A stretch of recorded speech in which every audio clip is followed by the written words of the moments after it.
আসসালামু আলাইকুম প্রিয় দর্শকবৃন্দ।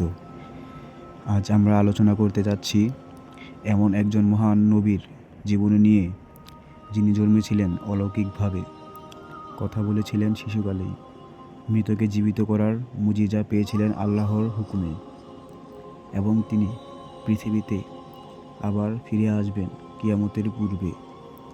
তিনি আর কেউ নন, তিনি হলেন হযরত ঈসা আলাইহিস সালাম। আজকের এই পর্বে আমরা জানব হযরত ঈসা আলাইহিস সালামের মাতা মরিয়ম আলাইহিস সালামের জীবন, অলৌকিক জন্মের ঘটনা, শিশুকালে কথা বলা, বনী ইসরাইলের মাঝে তার আগমন, নবুয়ত লাভের সূচনা। হযরত ঈসা আলাইহিস সালাম এর জীবনী শুরু হয় তার মাতা হযরত মরিয়ম আলাইহিস সালামকে দিয়ে। তিনি ছিলেন ইমরানের কন্যা। আল্লাহ তাআলা তাকে নারীদের মধ্যে বিশেষ মর্যাদা দান করেছিলেন। কুরআনে এসেছে, হে মরিয়ম, নিশ্চয়ই আল্লাহ তোমাকে মনোনীত করেছেন, পবিত্র করেছেন এবং বিশ্বজগতের নারীদের ওপর শ্রেষ্ঠত্ব দিয়েছেন।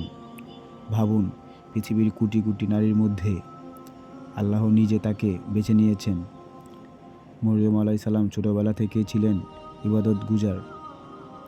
তাকে বাইতুল মুকাদ্দাসে রেখে লালন পালন করা হয়। তার দায়িত্ব ছিলেন মহান নবী জাকারিয়া আলাইহিস সালাম। যখনই জাকারিয়া আলাইহিস সালাম তার কাছে যেতেন, দেখতেন অদ্ভুত রিজিক রয়েছে, তিনি জিজ্ঞেস করতেন, হে মরিয়ম, এগুলো কোথা থেকে এলো? তিনি বলতেন, এগুলো আল্লাহর পক্ষ থেকে এসেছে। এ থেকেই বোঝা যায় তিনি ছিলেন আল্লাহর নেক বান্দী। একদিন মরিয়ম আলাইহিস সালাম নির্জন মুজিজা, বনী ইসরাইলের অবাধ্যতা, হাওয়ারীদের ঈমান দীপ্ত কাহিনী, শত্রুদের ভয়ঙ্কর ষড়যন্ত্র, উসমানে উত্তরণের ঘটনা। তাহলে শেষ পর্যন্ত দেখুন, কারণ আজকের ঘটনা ঈমানকেও আরও মজবুত করবে ইনশাল্লাহ। সত্যের দাওয়াত শুরু। হযরত ঈসা আলাইহিস সালাম যখন নবুয়ত পেলেন, তখন তিনি বনী ইসরাইলের মাঝে দাঁড়িয়ে বললেন, হে আমার জাতি, তোমরা এক আল্লাহর ইবাদত করো, তিনি ছাড়া কোনো উপাস্য নেই। তিনি মানুষকে তাওহীদের দিকে ডাকলেন।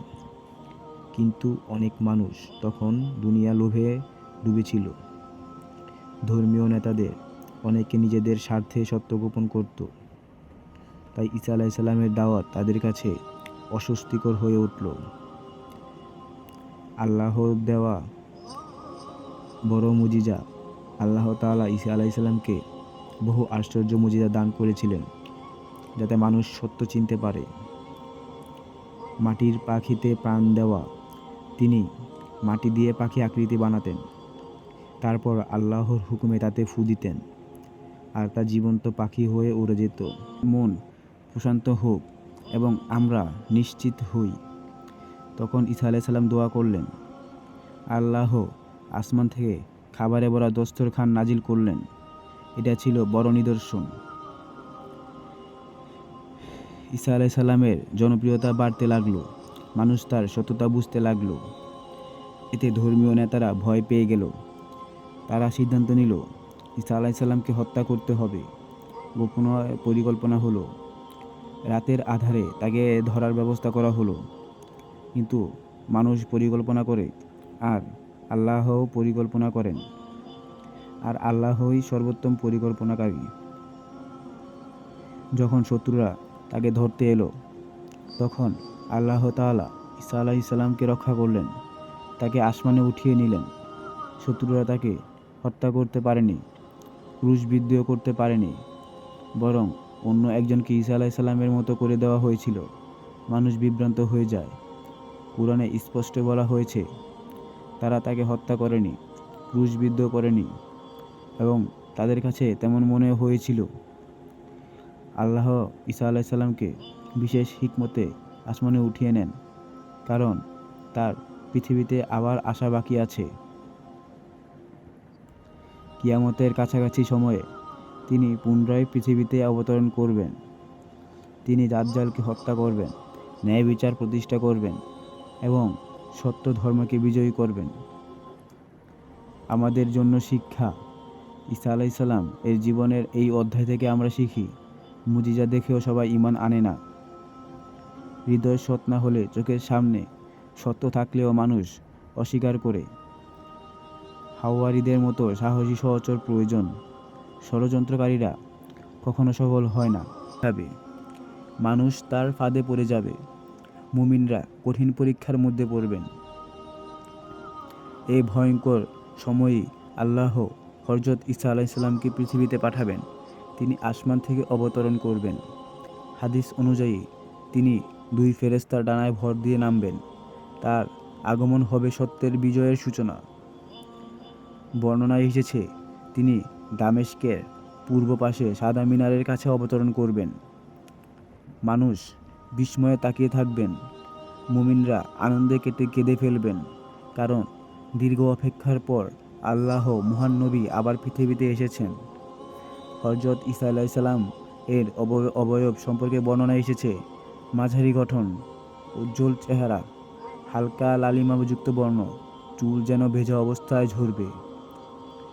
তিনি এমন ব্যক্তিত্ব নিয়ে আসবেন যাকে দেখলে মানুষ শ্রদ্ধায় নত হবে। ঈসা আলাইহিসসালাম পৃথিবীতে এসে প্রথমেই দাজ্জালের মোকাবিলা করবেন। দাজ্জাল তখন বিশাল বাহিনী নিয়ে ঘুরে বেড়াবে, কিন্তু যখন তিনি আল্লাহ নন, তিনি আল্লাহর পুত্রও নন, তিনি আল্লাহর বান্দা ও রাসূল।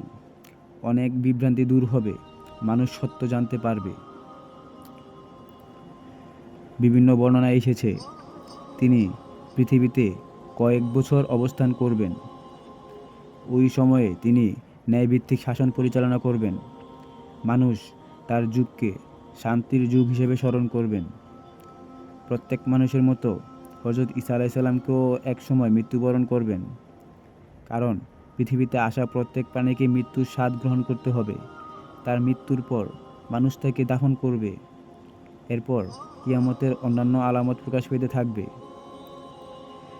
হযরত ঈসা আলাইহিসসালাম এর আগমন ঘটনা আমাদের শেখায়, সত্যি একদিন বিজয়ী হবে। আজ জুলুম থাকলেও শেষ বিজয় আল্লাহর। দুনিয়ার ফিতনা থেকে বাঁচতে ঈমান দরকার। নবীদের প্রতি বিশ্বাস। ইসলাম হযরত ঈসা আলাইহিসসালামকে অত্যন্ত সম্মানের সাথে স্মরণ করে। আমরা বিশ্বাস করি তিনি অলৌকিকভাবে জন্মেছেন, তিনি মহান রাসূল, তিনি মুজিজা পেয়েছেন, তাকে হত্যা করা হয়নি, তিনি আবার পৃথিবীতে আসবেন।